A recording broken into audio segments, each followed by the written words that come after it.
அவனுக்கு குழந்தைங்கன்னா ரொம்ப பிடிக்கும். அது மட்டும் இல்லாம இது அவனோட குழந்தைல்ல, அதனாலதான் இவ்ளோ பாசமா இருக்கான்.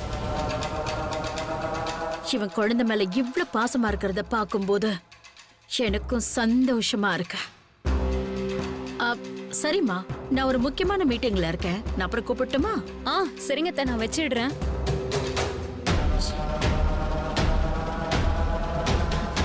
இந்த தீரஜ் மனசுல என்னதான் நினைச்சிட்டு இருக்கான்? அந்த மீனாட்சி வயித்துல இருக்கிற கருவை அழிக்கணும்னு நான் சொல்லிக்கிட்டு இருக்கேன்.